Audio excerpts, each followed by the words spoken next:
नमस्कार, नई परख के राष्ट्रीय मुद्दा कार्यक्रम में आपका स्वागत है और आज के इस कार्यक्रम में हम प्रोफेसर अभय कुमार दुबे से बातचीत करेंगे, देश की राजनीति में चल रहे कुछ प्रमुख मसलों के बारे में। अभय सर नमस्कार। कल राज्यसभा में दिल्ली सेवा विधेयक पारित हो गया और उसके बाद से जो दिल्ली सरकार को सर्वोच्च न्यायालय के द्वारा एक तरह से अधिकार दिया गया था, उसे संसद ने या केंद्र सरकार हम कह सकते हैं, उसकी पहल पर संसद ने वापस छीन लिया। तो क्या आप इसे एक दिल्ली सरकार की ऐसी पराजय मानते हैं जिससे उसका उभरना की हताशा को दिखाता है? देखिए, लोकतंत्र में लड़ाइयां इतनी जल्दी जीती हारी नहीं जाती। लोकतंत्र में कई सारे मुकाम होते हैं, लड़ाइयां उनसे गुजरती हैं। कभी लगता है कि कोई पक्ष जीत गया, कभी लगता है कोई पक्ष जीत गया। जब सुप्रीम कोर्ट की संविधान बेंच ने दिल्ली सरकार के पक्ष में निर्णय दिया था, मैं दिल्ली सरकार के पक्ष में नहीं कहूंगा, मैं कहूंगा चुनी हुई सरकार के पक्ष में निर्णय दिया था। कोई भी सरकार होती यहाँ पर, मान लो भाजपा की सरकार होती, कांग्रेस की सरकार होती या कोई और सरकार होती, वो भी उन अधिकारों का उपभोग करती। तो तब ऐसा लग रहा था कि दिल्ली सरकार ने मैदान मार लिया है, लेकिन उसके एक हफ्ते बाद केंद्र सरकार अध्यादेश ले आई। जब अध्यादेश ले आई, उसके बाद में अरविंद केजरीवाल ने उस अध्यादेश के खिलाफ सारे देश में जो भी क्षेत्रीय सरकारें थी, पार्टियां हैं, विपक्ष की दलों, उन सबके अंदर गोलबंदी करनी शुरू की और वो अपनी उस गोलबंदी में असाधारण रूप से सफल भी रहे। लेकिन जब वो जहां तक मेरी जानकारी है कि जब वो आंध्र प्रदेश के जो सत्तारूढ़ नेताओं से मिले और बीजू जनता दल से मिले, तो उनकी समझ में आ गया था कि ये लोग हमारा साथ नहीं देंगे। तो जाहिर है कि पहले से लगभग ये तय था कि ये राज्यसभा में ये अध्यादेश कानून बनने से नहीं रुक पाएगा और ये कानून बन जाएगा। तो ये तो पहले से तय था, लेकिन लोकतंत्र में ये जानते हुए भी कि पराजय निश्चित है, लड़ाई आखिर तक लड़ी जाती है, क्योंकि सभी लड़ाइयों का एक नैतिक और प्रतीकात्मक महत्व भी होता है। अच्छा, अब ये मसला साथ में सुप्रीम कोर्ट में भी गया हुआ है। सुप्रीम कोर्ट ने दो सवाल तय किए हैं। उन सवालों की रोशनी में संविधान बेंच इस मसले के ऊपर विचार करेगी। उसमें एक सवाल महत्वपूर्ण यह है कि क्या दिल्ली सरकार के अधिकारों को छीना जा सकता है इस तरह? क्या एक चुनी हुई सरकार के अधिकारों को छीना जा सकता है? क्या एक विधानसभा को उसके अधिकारों से वंचित किया जा सकता है? और वो किया जा सकता है तो किन परिस्थितियों में किया जा सकता है? जहां तक मैं समझ पाया हूं, मैं बहुत कानूनी व्यक्ति नहीं हूं, लेकिन मोटे तौर पर राजनीतिक दृष्टिकोण से मैं इसको इस तरीके से देखा है। तो उसके ऊपर अभी विचार होना बाकी है। दोबारा फिर एक संविधान बेंच बैठेगी, संविधान पीठ बैठेगी और वो इस मसले के ऊपर गौर करेगी। हो सकता है एक ऐसा फैसला निकल कर आए जिसमें ये जो अभी लग रहा है कि भारतीय जनता पार्टी ने और केंद्र सरकार ने एक जीत हासिल कर ली है, तब लगेगा कि ये जीत भी अधूरी जीत है, ये भी पूरी जीत नहीं है, अभी लड़ाई और बहुत बाकी है। ये मैं मानता हूं कि लोकतांत्रिक लड़ाइयों को इस तरीके से देखना चाहिए। कल की राज्यसभा की जो कार्रवाई थी उसमें खास बात यह रही कि जो इंडिया गठबंधन के घटक दल हैं, उनके बीच में अच्छा सामंजस्य दिखा और जयंत चौधरी जैसे कुछ अपवादों को छोड़ दे तो सब लोग एकजुट रहे।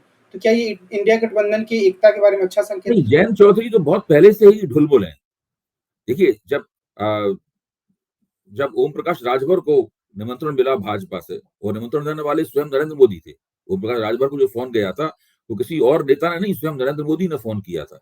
तो उस तरीके से नरेंद्र मोदी ने नहीं, लेकिन जयंत चौधरी को भी निमंत्रण मिला था। जयंत चौधरी की, अगर मुझे लगता है कि अगर उनकी जो शर्तें थी कि हमें अभी से बता दिया जाएगा हमें कितनी सीटें क्या मिलेंगी, अगर उनके सबके बारे में उन्हें कोई एक आइडिया दे दिया जाता, तो हो सकता है कि वो भी वहां चले जाते एनडीए की मीटिंग में। तो वो तो पहले से ही ढुलमुल हैं, वो अपने वक्त वो इंतजार कर रहे हैं उस परिस्थिति का जब वो भारतीय जनता पार्टी से तय कर सकें कि भाई पश्चिमी उत्तर प्रदेश में वो कितनी सीटों पे लड़ेंगे और भारतीय जनता पार्टी कितनी सीटों पे लड़ेगी। तो वो तो इस प्रकार की पेशबंदी वहां पर चल रही है। तो इस तरह के लोग विपक्षी एकता के दायरे में, इस प्रकार के लोग हमेशा रहेंगे। देखने की बात यह है कि जो प्रमुख शक्तियां हैं वो एकजुट हो पाती हैं कि नहीं हो पाती हैं। और मुझे लगता है कि चाहे वो दिल्ली विधानसभा के अधिकारों का प्रश्न हो, चुनी हुई सरकार के अधिकारों का प्रश्न हो, या अविश्वास प्रस्ताव का सवाल हो, अभी तक जो गैर भाजपा शक्तियों ने अपना इंडिया मोर्चा बनाया है, उसकी एकता में मुझे कोई दरार नहीं दिखती। जो अगर दिल्ली वाली बातचीत को मैं थोड़ा सा एक और उसमें प्रश्न जोड़ूं, तो ये कि राज्यसभा की कार्रवाई में ये दिखा और पहले से ये दिख रहा था कि चाहे पीडीपी हो, चाहे वो वाईएसआर कांग्रेस हो या फिर बीजू जनता दल हो, ये सारे के सारे दल भाजपा के साथ गए। तो ये जो दल हैं, इनकी राजनीति क्या देश की राजनीति में आगे चलकर भाजपा को काफ़ी मदद देने वाली है? देखिए, होता ये है कि जो स्थानीय परिस्थितियां हैं वो बहुत लोगों की राजनीतिक प्राथमिकताएं तय करती हैं। अब जो वाईएसआर कांग्रेस है, उनके नेता हैं, उनके ऊपर बहुत मुकदमे हैं वहां पर, और उनको लगता है कि अगर वो केंद्र सरकार के खिलाफ चले जाएंगे तो फिर वो दूसरे चक्करों में फंस सकते हैं।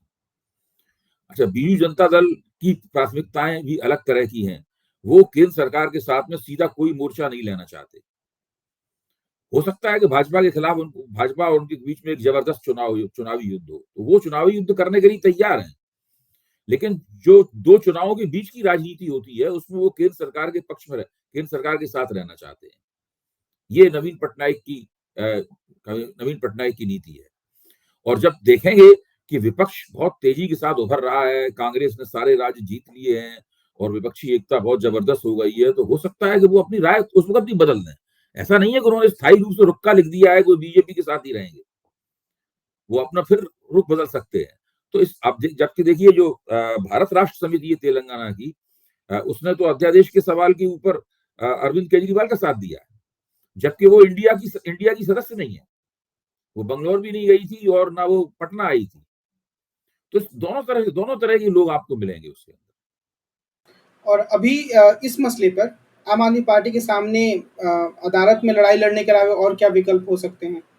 कोई विकल्प नहीं है, अदालत में ही लड़ाई उन्हें लड़नी पड़ेगी। अदालत में लड़ाई लड़नी पड़ेगी। दिल्ली की जनता से जो उनके अच्छे संबंध पहले से हैं, उन संबंधों को उन्हें लगातार कायम रखना होगा, उन्हें और बेहतर बनाना होगा। दिल्ली की जनता के सामने ये छवि प्रोजेक्ट करनी होगी कि हम आपका काम कर रहे हैं, और मेरे ख्याल से इस बात को अरविंद केजरीवाल समझ भी गए हैं।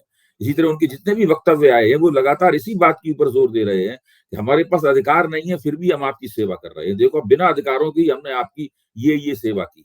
अगर हमें अधिकार मिल जाते तो हम और भी ज्यादा आपकी सेवा कर सकते थे। तो वो लगातार इसी बात के ऊपर जोर दे रहे हैं, और उनका ये कहना भी कमोबेश मैं उससे सहमत हूँ कि आप हमें चुनाव नहीं हरा सकते, तो आप चोर दरवाजे से आप हमारी सत्ता छीनना चाहते हैं, हमारे अधिकारों को सीमित करना चाहते हैं। ये तो बात सही है। आप भारतीय जनता पार्टी के किसी भी नेता से आप निजी तौर पे पूछ लीजिए, क्या वो आपको एक छोटी सी पर्ची लिख के गारंटी दे सकता है कि अगली बार आम आदमी पार्टी को चुनाव में हरा देंगे ईमानदारी के साथ में? भारतीय जनता पार्टी से पूछिए, 3 चुनाव तो लगातार वो कांग्रेस से हारती रही। उसके बाद वो 3 चुनाव आम आदमी पार्टी से हार चुकी है। तो उनकी ये, मैं विधानसभा चुनाव की बात कर रहा हूँ। लोकसभा चुनाव में वो कांग्रेस से हार जाती थी, लेकिन पिछले 2 लोकसभा चुनाव और उसने दिल्ली में जीते। अब नया गठजोड़ अगर होगा तो उसमें क्या परिस्थिति बनेगी, मैं नहीं कह सकता। आज अविश्वास प्रस्ताव पर बहस शुरू हुई और उस बहस में गौरव गोगोई ने प्रस्ताव को रखा। तो भाजपा की तरफ से कटाक्ष है कि राहुल गांधी का हमने सुना था कि वो बोलेंगे, उन्होंने नहीं बोला। तो आज की जो पूरे दिन की कार्रवाई रही, उसको आप कैसे देखते हैं? भाई देखो, ये तो बहुत मुझे बेकार की बात लगती है। गौरव गोगोई ने अविश्वास प्रस्ताव पेश किया। उनका भाषण बहुत ही संयमित और फोकस था। वो पूरी तरीके से मणिपुर की समस्या पर ही अपनी बात कह रहे थे, और वो सरकार के सामने बारी बारी से 1, 2, 3 सवाल रख रहे थे। और उन्होंने ये 3 सवालों के अलावा उन्होंने एक और बड़ी महत्वपूर्ण बात कही कि आप सारे देश को एक राष्ट्र की बात करते हैं और 2 मणिपुर आपने बना दिए। जो 32 लाख की आबादी वाला प्रांत था, उसको 2 हिस्सों में आपने बांट दिया है। तो इसके जवाब में जब भाजपा के सांसद बोलने के लिए खड़े हुए, तो उन्होंने यहाँ से बात करनी शुरू की कि वो बहुत ही ढीले तरीके से राहुल गांधी के बारे में चर्चा करने लगे। आप देखिए उनका पूरा वक्तव्य आप सुनिए, उन्होंने मणिपुर के ऊपर क्या बोले। वो मणिपुर के ऊपर क्या बोले, उसके बाद किरण रिजिजू बोलने शुरू हुए। उन्होंने मणिपुर की मौजूदा समस्या जिस तरह भड़की है, उसमें वहां की राज्य सरकार की क्या भूमिका है, केंद्र सरकार की क्या भूमिका है, इसके ऊपर उन्होंने क्या बोला। वो तो यही कहते रहे ना कि भाई ये कांग्रेस की सरकार रही, उसकी नीतियों का परिणाम है। अरे भाई, आप तो बहुत 6 साल से आपकी मणिपुर में शासन है, 9 साल से आपका हिंदुस्तान पे शासन है। आप वो नीतियां खराब थी, नीतियों को आप बदल देते। अच्छा, अब ये होता है कि साहब के वो राजस्थान में ये घटना हुई, छत्तीसगढ़ में ये घटना हुई, वहां घटना हुई, तो क्या राजस्थान में गृह मंत्री गए थे उस घटना के वक्त में? तो राजस्थान में स्त्रियों के खिलाफ हिंसा वाली घटना हुई थी, तो क्या गृह मंत्री वहां गए थे? क्या केंद्रीय मंत्री नित्यानंद राय गए थे वहां पे? क्या नहीं गए थे ना? क्यों नहीं गए थे? क्योंकि मणिपुर की घटना से वो घटना बिल्कुल अलग है। मणिपुर में जातीय गृहयुद्ध चल रहा है। दो बड़ी बड़ी आबादियां एक दूसरे की खून की प्यासी हैं, और उसमें किसी भी किस्म के नियम कानूनों का, किसी भी किस्म की संहिताओं का पालन न करते हुए जो कुछ एक दूसरे को सताने के लिए किया जा सकता है, हर तरह के अमानवीय कार्य किए जा रहे हैं। उसमें मंत्रियों और विधायकों के घर जलाए जा रहे हैं। एक भाजपा के विधायक को तो इतना पीटा गया है कि उसको लकवा मार गया है, वो अस्पताल में भर्ती है। एक ऐसी स्थिति है, और वहां पर प्रधानमंत्री समेत भाजपा के तमाम प्रवक्ता उसको स्पिन देने की कोशिश कर रहे हैं कि वो छत्तीसगढ़ की घटना, राजस्थान की घटना। मीडिया भी इसी काम में लगा हुआ है। पहले तो मीडिया ये करने की कोशिश करता रहा कि देखिए विपक्ष जो है वो प्रधानमंत्री के दांव में फंस गया, यानी प्रधानमंत्री ये दांव मारा था कि विपक्ष अविश्वास प्रस्ताव पेश करे, ये प्रधानमंत्री का दांव था और विपक्ष उसमें फंस गया। पहले तो ये दिखाने की कोशिश होती रही। अब ये दिखाने की कोशिश हो रही है कि मणिपुर की घटना पर नहीं गौर हो रहा है, बल्कि माहौल बंदी हो रही है। तो मैं तो ये कहता हूं कि विपक्ष जब मणिपुर की घटना के ऊपर माहौल बनाएगा, तभी तो वो ये साबित कर पाएगा कि मणिपुर की घटना भाजपा की राज्य सरकार, भाजपा की केंद्र सरकार, भाजपा के मुख्यमंत्री, भाजपा के केंद्रीय गृह मंत्री और भाजपा के प्रधानमंत्री, इन सबकी नाकामी का संचित परिणाम है। जब वो इन लोगों को कटघरे में खड़ा करेगा, तभी तो मणिपुर के गुनाहगार सारे देश की जनता के सामने आ पाएंगे।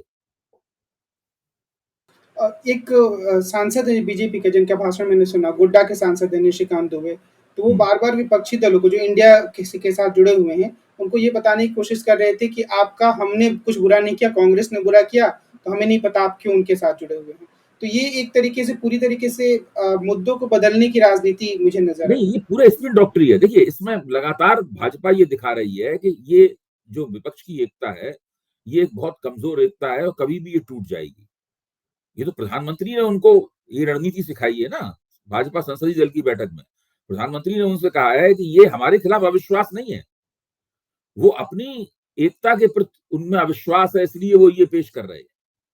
तो वो तो ये मान रहे हैं कि ये एकता टूट जाने वाली है, ये लोग सब आपस में लड़ भिड़कर अपने विपक्षी एकता का इंडेक्स एक बार फिर से शून्य हो जाएगा।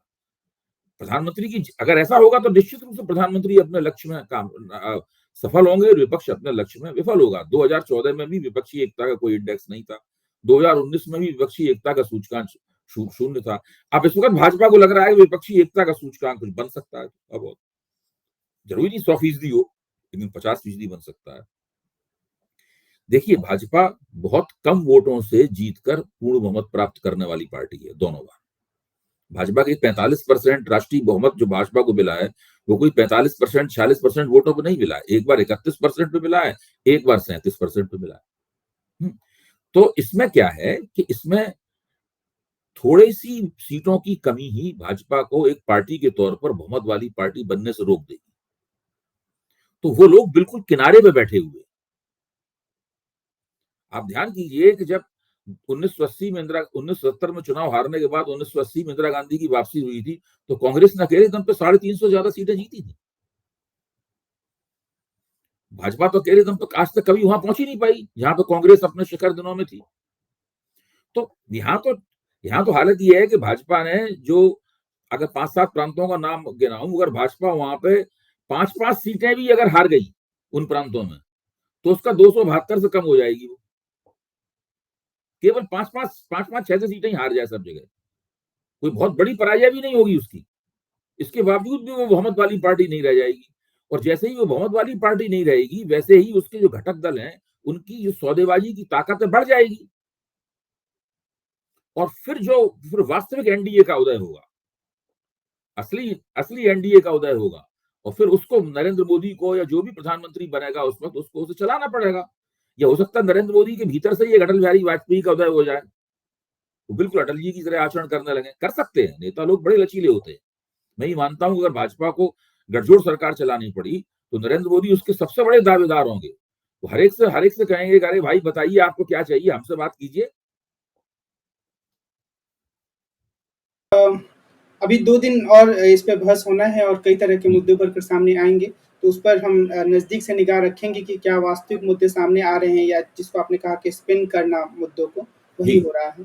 तो आज की बातचीत को अभी हम यहीं विराम देते हैं। कल के अंक में हम मिलेंगे और फिर से आप सब लोगों से बातचीत करेंगे। ज़रूर, ज़रूर, नमस्कार। ज़रूर। नमस्कार।